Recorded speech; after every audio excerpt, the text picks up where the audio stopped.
Wisp Sports Radio, the voice of women in sport. Welcome to Season 1, Episode 30 of the WeCOACH podcast on Wisp Sports.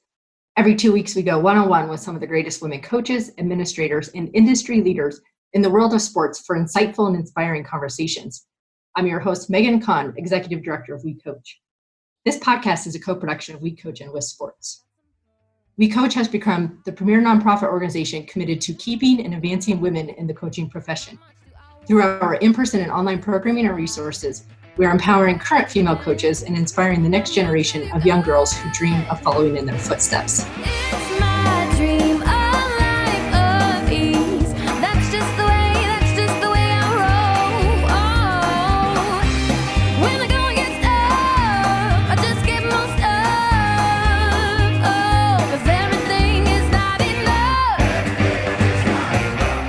Today's guest, Lesley Irvine, is a former Big Ten Conference student athlete. She led Stanford women's field hockey to 3 conference championships and currently serves as Vice President and Director of Athletics at Colorado College. Committed to the student athlete experience and a vision for advancing women in the industry, Lesley was also a founding board member of WeCOACH in its inception as the Alliance of Women Coaches. Let's hear what my dear friend and colleague has to say. Hi, Lesley. Welcome to the WeCOACH podcast. Hi, Megan. How are you? I'm excellent. Oh my gosh. So I have to say, this is your first winter in Colorado. I know you woke up to a little bit of snow this morning. Tell us about it. Yeah, here we are set up in my home office. We've got 10 inches outside, but the transition has been fantastic. Couldn't be more excited to be on this campus.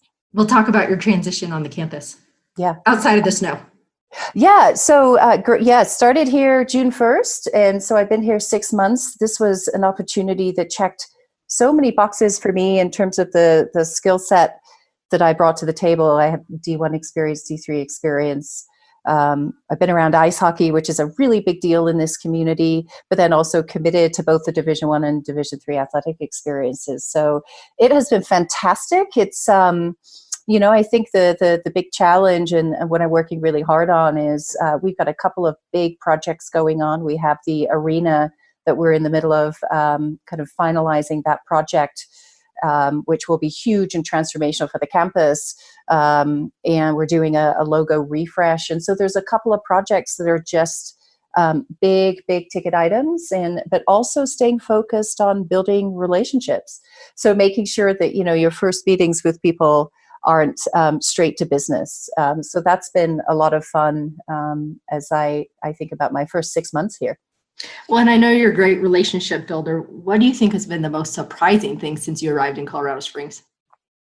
A lot of people ask me that question, and what's so interesting is there hasn't been a ton of surprises. I love the team that I'm working with. I think what I really enjoy about Colorado College specifically, I wouldn't say it was a surprise, but I got a sense that this was the case, and it really is it is a very dynamic entrepreneurial campus. And so for kind of a change mindset leader such as myself, I think if you can dream it on this campus, there's a shot you can actually do it.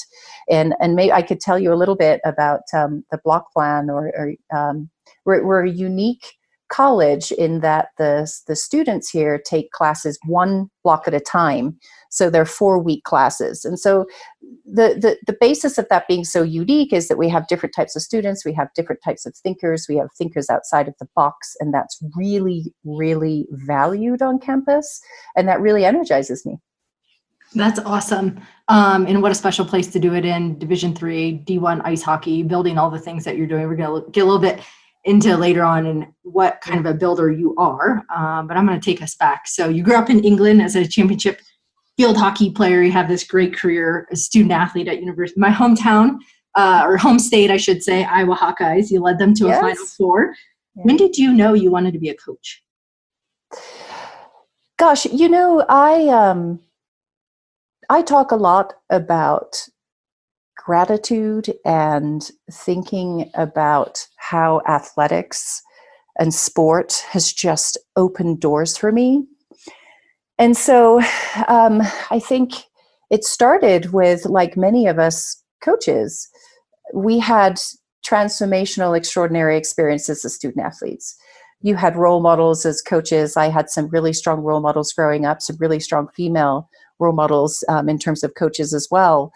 And I think when you invest so much in your playing career, and I had made this decision that sport was obviously really important to me. I mean, I had gotten on a plane and moved to Iowa and left my family, at the time, who was still all there. And so I had really committed to being, having sport be transformational for me. And I think, like many of us, I had a successful student athlete playing career. And for those of us who have that, oftentimes coaching is an opportunity. So as I wrapped up my career at Iowa, I had some coaches, and my coaches at Iowa at the time said, "You should think about coaching, Lesley. I think you could give back and shape some future student athletes." So that's really how it started. I said, okay, the initial plan was to come out to the States for a couple of years and then go home. That certainly was my parents' plan for me. But doors open here, and it was really a smooth transition for me to then go on and look to give back through coaching. Well, and you just alluded to some really strong role models. Can you name some of those? Especially, I'm interested in hearing any female names, of course, male names too, but any strong female role models you had in your life? Yeah, I mean, for me, gosh, I grew up, there was a physical education teacher at my high school. Her name was Mary Barrett, and we had a couple of female student athletes in our high school that were just really strong. And so it was funny. We played all the sports. She'd basically just corral the five of us. And she'd say, okay, today we're playing hockey. Today we're playing badminton. Today we're playing netball. And she just, she really saw some things in us that, as we talk about sport and what it does for you, confidence and commitment to being able to pair that to the educational experience, that was really fun. I had a track and field coach too, who I was also a track and field athlete, who I worked with for over 10 years, who was just, you spend hours with these people growing up, and they have such impact on you as you grow and mature. And then I've had the opportunity to just have some incredible role models here. I mean, our college coach at Iowa, Beth Beglin, Kristen Holmes, are people I'll be forever grateful for giving me an opportunity. And then the great Dr. Christine Grant, who I have gotten to know really well. And we had a lot in common. She was a field hockey player from Scotland, and we had a great year. The year I was there, she was my professor in athletic administration. And she was just incredible as you start to piece it together. So the role models and mentors have been huge for me. I'm always interested to hear the shoulders of some of our great leaders and who you stood on to get where you are today. So thanks for sharing those names. Yeah. So you go on to be the head coach at Stanford from 2001 to 2010. You win 3 conference titles, 2 Coach of the Year honors. Are there days you still miss coaching? Yes, definitely. I often get asked that. Many of the coaches will ask that, actually, that I've worked with. And I think there's something so special about the profession of coaching. And I think the moments, I used to love doing individual sessions with the student athletes, or kind of those smaller teaching moments where you see that the student has just really gotten it, or you've had this high impact moment around a skill that you've been working on. And the highs, the high highs around the big wins and those types of things, just that unapologetic commitment to what you're actually doing in this intense amount of time. So yeah, I do, but I often think about still being a coach. I love it when my coaches tell me to take my administrator hat off and put my coach's hat on, and I smile because I'm like, it's always on. And so it's actually being kind of such a coach-centric administrator, I feel like I'm still very much around it. So okay, I want to piggyback off that there. If you have your coach hat on as an administrator, what would you know now that would have made you a better coach then? Well, I think like many of us, and I talk to a lot of coaches, I've worked with a lot of coaches, as we look back on ourselves as young coaches. I mean, when I was at Stanford, Megan, as you know, I was 25 years old as a head coach. I was very young, and very young in my career. And I think, there's just this intensity to often young coaches where as you gain more experience, you're maybe a little more balanced in your approach or a little more seasoned in your approach. You don't sweat the small stuff quite as much, not to be mistaken for a lack of intensity, but I think it's just, you're maybe a little more apt to delegate to your assistant coaches or draw your assistant coaches in. So I think just that balanced approach. And then now I'm on the other side as the administrator, and, I don't wish to reference it as the other side because I think this is critical as we think about work to support our coaches. Is the relationship between the sport administrator and the coaches is very critical. And I talk a lot about to coaches making sure that you work intentionally to have that be a positive, supportive relationship, because that is how you're going to be able to navigate the department in terms of pushing your program forward, and having that support through your administrator is really important. So now that I've been on both sides, I think if I was to speak back to my coach, it's not that I didn't have a good relationship with your administrator, but now you see the opportunities that are there when that's very positive. Because you've been a sport administrator, certainly you're sitting in the top chair now. So yeah, what advice would you have for coaches who maybe don't have great relationships, and how they could maybe build more positive relationships with their sport administrator or AD? Yeah, I think that some of the coaches who are the best at it is, it's share your program. Be intentional about how you communicate about your program. At the end of the day, I think nobody truly knows. And you'll hear a lot of coaches say that, nobody really understands it. And I had someone share with me, and it was such a kind of a wise piece of advice to me at the time. They said, it doesn't matter if they don't understand it. It's that they are supporting it. And I think that that's what our coaches should work to achieve with our administrators, is support. And I know as an administrator, there's nothing better than being invited in by the coach to say, come on a trip with me, come to this banquet, come to practice today, come to this team meeting. I had we also have Division I women's soccer at Colorado College, and we've been talking a lot about championship culture, and one of the assistant coaches reached out to me and said, Lesley, will you come and talk to our team about championship culture? And I said, of course. I think those moments, you've got to build investment within your program, and sharing it intentionally is really important. That's great advice. So I hope all of our listeners take heed to that.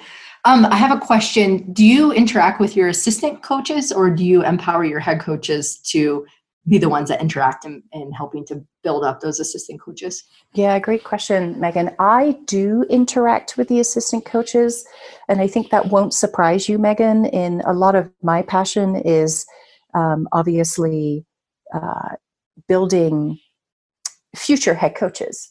And so I also think in terms of my leadership style, our assistant coaches are on the front line of delivering these student-athlete experiences. So you've really got to know them. And there's nothing, you hear these stories about assistant coaches who, say that the athletic director walks past them, they don't even know their name. So I think it's really important for me to know the assistant coaches, to when appropriate, talk to me about what your goals are, how I can help. I think that's really healthy. I think it's part of my leadership style in that I find it very important that I play a role in keeping everybody motivated in the department. And so having the assistant coaches feel valued is really important. Now, I do want to share too, though, I'm very sensitive, having been a head coach, that that the program is obviously, it's the head coach's program. And so, I do manage the types of things I'm talking to assistant coaches about to make sure that they also understand that they have to work with their head coaches on specific things. So, Well, even in our short time on this call, and certainly I know your background, it's clear you have a passion for supporting and developing coaches and especially female coaches. Your mainstay on our NCAA Women Coaches Academy. How do you, outside of what you do on campus, how do you empower your coaches to continue their professional development? Yeah, I mean, I think in my role currently as the athletic director, I think it's being sure that you're intentional about providing resources for that. I also think that you have to put process in place to make sure that the coaches understand that you're valuing that. And so it's engaging in those conversations. It's making sure as part of their annual evaluation, you're finding out, hey, are you going to convention? Are you on an NCAA committee? My thoughts around our coaches, and I've often been in what I would call geographically unique places, such as, say, California or Colorado, where it's really important for our coaches to be to have voices on the national level. So we're not kind of out on an island. And so I think the way you achieve that is I meet with all of the head coaches I oversee at least on a monthly basis. And these are the types of conversations I'm having with them about, well, what are you doing to continue to grow? The best coaches I've been around, Megan, are coaches who don't feel like they already have all the answers. They are lifelong learners, and they are adapting to these generations that are just rapidly changing and are nuanced. And so I really encourage it, and I look sideways at coaches who maybe aren't investing in that, because you almost have to keep up.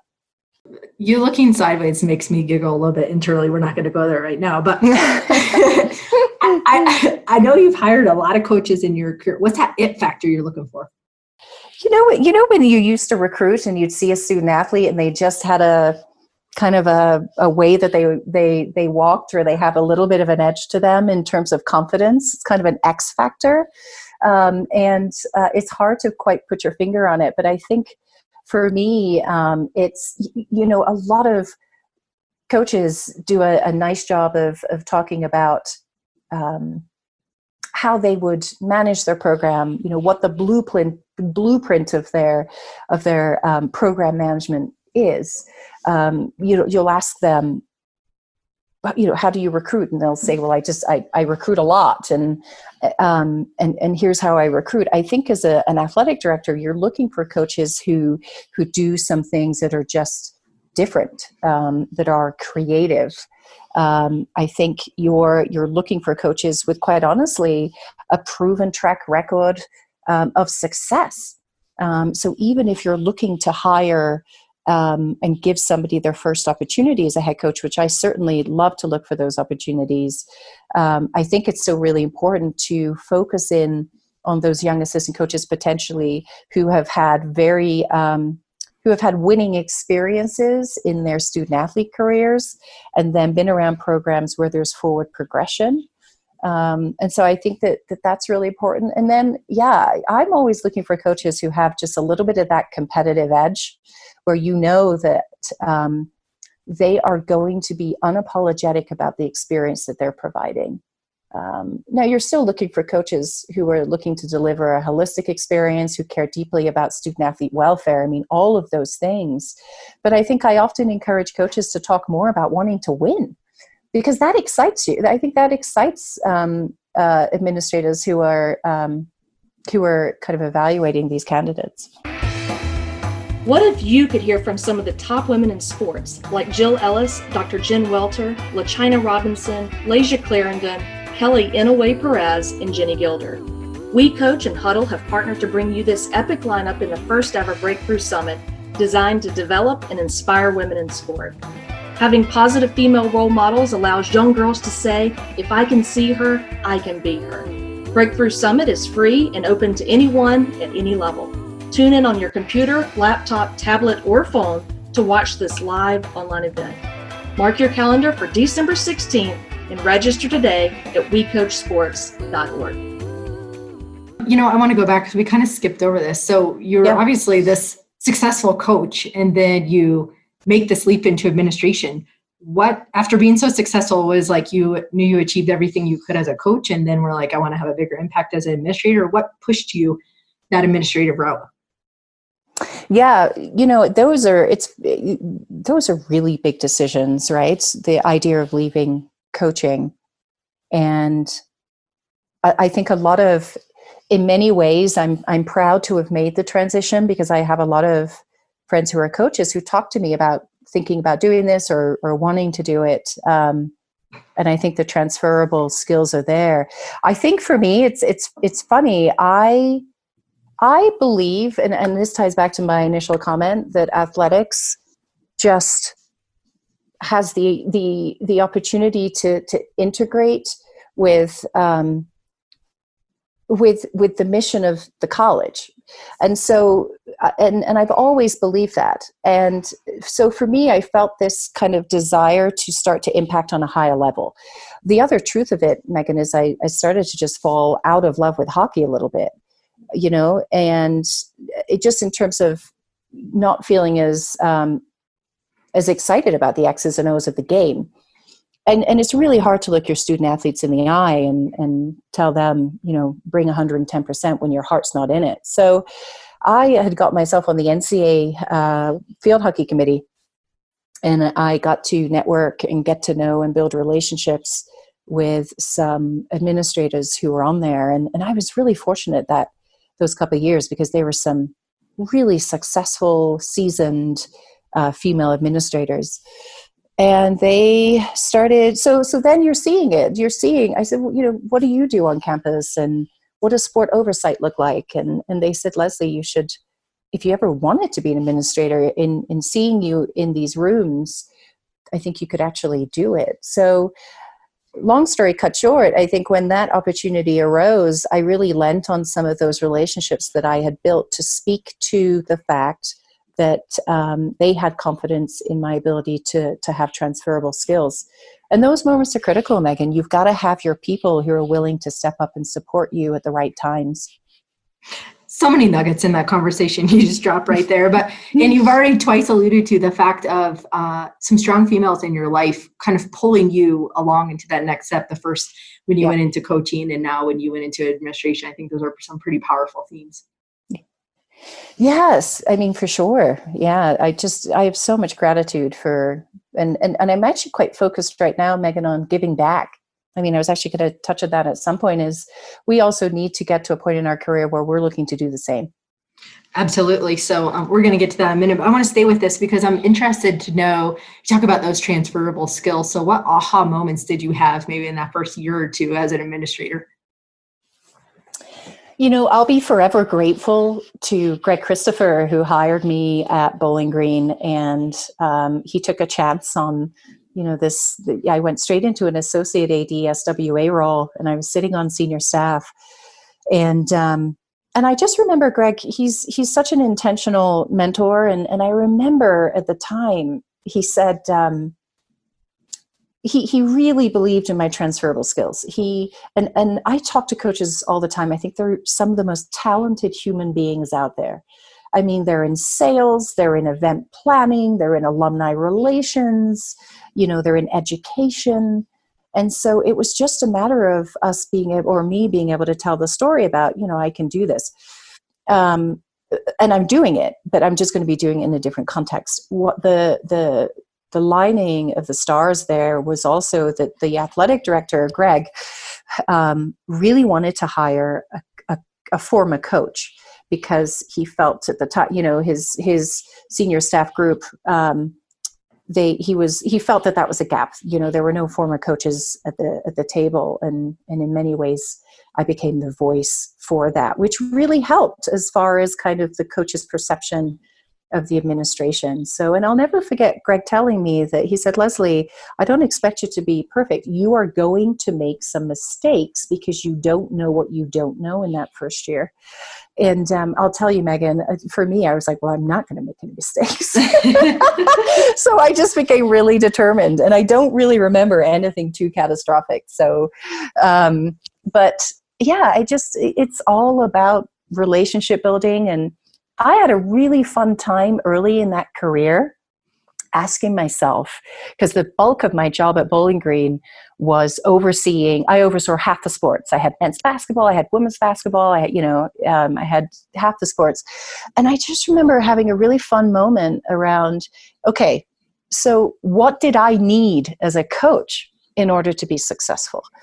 And then how can I provide that to the coaches I'm going to work with? And that was my starting point. And I still have relationships with coaches who are there who you just feel really good about the impact that you've had. So, well, and sometimes, especially as women, we always think we're not quite prepared or we're not quite ready. And sometimes the best experience is just to learn by doing. So that's a perfect example. Yeah, and just have confidence in or flexibility in and like I said, the point of me mentioning Greg's comment was, it's having supportive people around you to say it's going to be okay if it's not perfect, right? You're learning. So I want to touch on this because you go from Bowling Green to Pomona Pitzer, obviously D1 to D3. I think that's a really important topic for us to touch on. How do you make that decision and finding that right fit for you to make that jump then from D1 to D3? Yeah. So I knew that I kind of got on the track of, I knew I wanted to be an athletic director. And again, thanks to certain people who also see that in you and said, okay, you need to start thinking about being an athletic director and what type of institution do you want to look at? And I think that that's where, and I'll tell you, Megan, it wasn't, like many of us, it wasn't an easy transition, right? I mean, I had some no's along the way. And what my biggest challenge was, I was being perceived as this Division I person who had played D1 athletics, who had been at a place like Stanford where, well-resourced, big name. Why would I be considering Division III? And the irony of all of that is I would tell my story about where I grew up and what the college system there was. I mean, I grew up, I went to Loughborough University, which is it's the top institution in the UK that combines athletics and academics. And we were winning national championships like it was our job. We were a really good field hockey team. And no one were, we paid to do that. We got on our buses and we drove our own buses and, we were paying for our gear and that's what I grew up with. So I think philosophically for me, I was open to the Division III level. It speaks greatly to my belief. And that is where I learned about what athletics can do for an educational institution. I think you tend to think a little more clearly on that at the Division III level. And I just wanted to be somewhere that was high academic, that was aspiring to be competitive. And so that's where Pomona Pitzer was a good fit. Well, and you did amazing things there. Now you're at Colorado College. You wear a lot of hats on campus as vice president and director of athletics. Can you give us a day in the life of Lesley Irvine? Yeah, it's fun. And I think I kind of touched on it early is, I'm of course in my first 6 months. And so if we were to talk in 4 years, it would probably be a lot different. I'm dipping in and out right now of, say, real detail work on the arena, for instance, as we finalize plans there. So, I'm in the weeds on testing chairs that are going to go in the arena to having introductory meetings with faculty on campus to introduce myself. And it's critical that I don't lose sight of that during my early time, is to continue to get out there and build relationships. I am really enjoying, and this was a big part of why I was so excited about this opportunity, is, being on cabinet and getting to know the other vice presidents, working with Jill Tiefenthaler, who is an incredible leader to work with. It's really fun in that being able to be at the cabinet level, you can connect athletics in a whole new way, because you're talking about some of the things that are happening at the institution in general. And my role is to say, well, how can I help? How can we help? How can we help support that strategic initiative? How does this apply, to athletics or health and wellness too? I oversee recreation, club, intramural, all of those things. So I think it's the day in the life is you're going from, like I was dealing with whether our men's basketball team were going to get on a bus this morning and or not, and they didn't with the weather, to preparing for a board presentation around the arena. That's what's fun about it. So a chameleon, it sounds like. Yeah. Yeah. Yeah. So you alluded earlier to giving back. Let's go on that for a little bit. What did you mean? I just, without me prompting, I just want to hear your thoughts on what did you mean by that? Well, I think when you get to a point in your career, you often get opportunities to meet with young professionals who are looking for career advice. You get asked to speak at certain organizations or conventions, and those are, I mean, at the end of the day, those are extra flights, extra travel, extra time away from family. But I've got to be really conscious and committed to making sure that some of my time is spent doing that, because that is where I benefited. And I think it's really important for us to look for those opportunities to give back. And so it's finding ways to say yes to those. And so I think it's as simple as that, really, is looking for those opportunities and making yourself available for them. I've had a lot of fun being in Colorado Springs specifically. Lots of opportunities like that, because we're obviously around the Olympic Training Center, and there's a lot of sport executives in town. So it's been really fun to get networked in that way. Well, and it is, it's a commitment, right, to give back, because you mentioned extra flights, extra time away, especially from family. You're a mom of 3, so I'm going to use this as a segue. How in the heck do you do it all? 3 toddlers, by the way. Yeah, I know. Is that not crazy? Well, I have a great teammate, and I think athletics is one of those industries where you can integrate, and at the end of the day, I mean, I'm a grinder. It's absolutely doable. It's a lot of work. I love nothing better than to see the 3 of them at an athletic event. And what's interesting, Megan, is I've noticed too that it's a great icebreaker for your student athletes. And so the twins tend to get passed around our student athletes when we're at these events. And it makes you appear just a little more human. So I've really enjoyed that, and kind of opening up a little more around that in terms of family. So it's busy, but it's doable. Well, and I was going to ask you, how do you think being a mom has made you a better administrator? I think I think there's something to be said for, and it's not to say if you don't have children you can't do this, because I'm really sensitive to that. But I think when you have children, it does change your perspective on things. And I often, as we're engaging with, say, parents who are talking about student athlete experience or those things, I think, often when they know that you have children, and whether you can, they feel like you have more empathy or more insight around that. I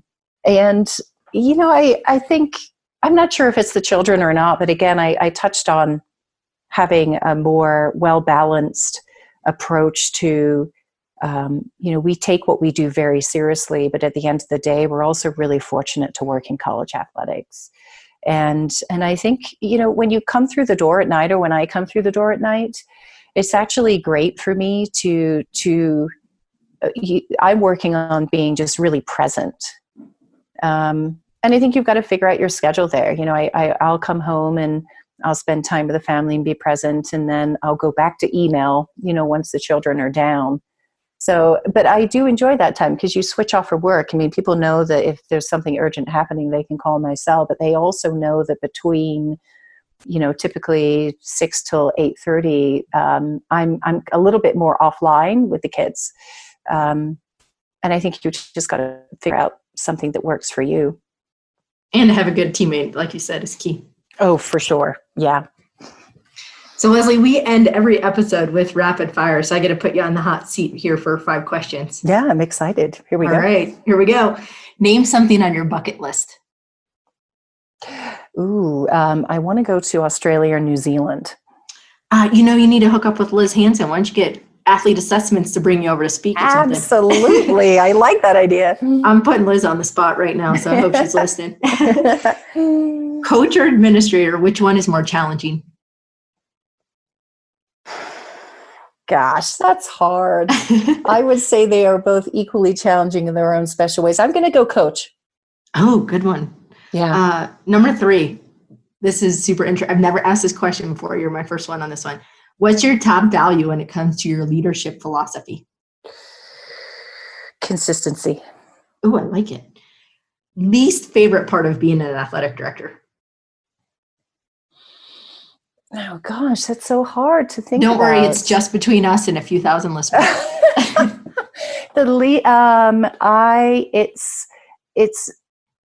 I think I'm going to flip it to a positive. I think it's important that we all have so much gratitude for being in this industry, and so when I'm not sensing that gets me going.